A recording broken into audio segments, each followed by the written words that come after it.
All right, so I will jump into it for today and to respect everybody's time. We don't have a ton of lecture material today. There's just a few things I want to show you, and one thing that I think will be useful as far as problem solving goes. So I'm going to jump right into it, and lots of code for today, but I'm not worried about it. I think you can all handle it. So the um, the first thing I want to talk about or look at is this idea of displaying images in an interface, because it's a common thing that a lot of people want to do, and it's very useful, but it's a little tricky in that it involves using two of the libraries that we've just been playing with. So there is a object in the pillow library called TKImage, and it's specifically designed as an interface between the pillow library images and the TK interface. So it prepares an image for display in a TKImage or TK interface label.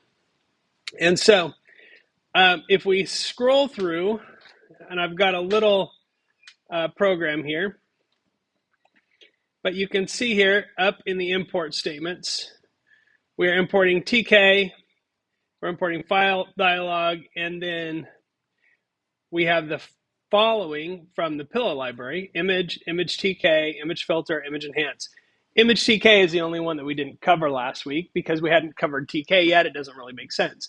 So image TK has really one method that we're looking at. And if we scroll down right to here, we can see that what we're doing is we take an image and we open it using the pillow image command, or the image open. And then we feed that as an argument to image tk.photoimage. And that gives us an object called of the type TKImage. And this is something we can put directly into a label. So if I go image label.config and I set image equals TKImage, it'll display that image on the label.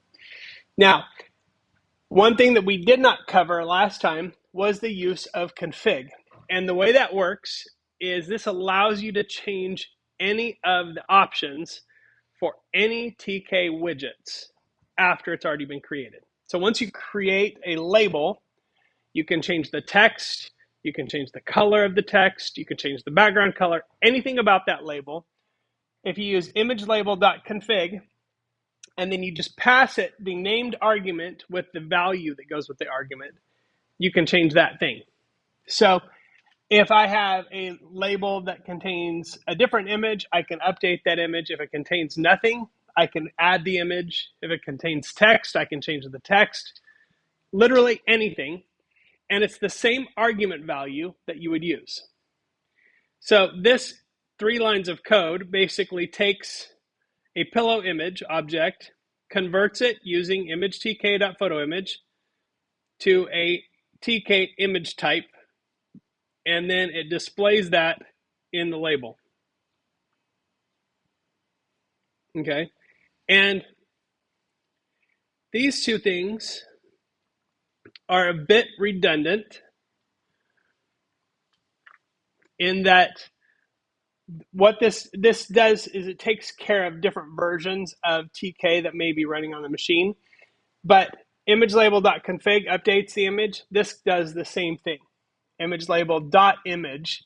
So I'm addressing that through the properties of image label, but it's the same thing. Okay, so then what we have, if we run this program, is a nice little program that will do the full life cycle, right? I can open an image and get this one of my wife and I hiking here. I can open the image and then I can filter the image using that filter, or if I want to open the image, I didn't build in an undo, but that would be pretty easy. I can filter it using this filter instead. And Then I can save the image, again, using a save dialog box, just like we're used to.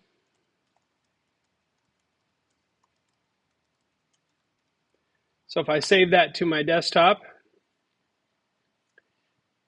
and I scroll down to the file name that I just saved it as, okay, so there's the saved filtered image.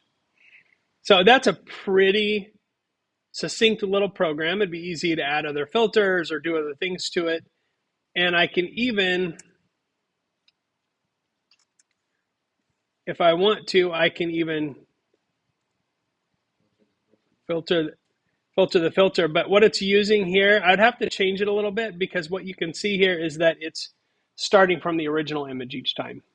So if I wanted to hit one filter and then the other and have them stack, all I'd have to do is, instead of using the original image as the starting point for each filter, I would have to use the current image. And that's just a small change to this.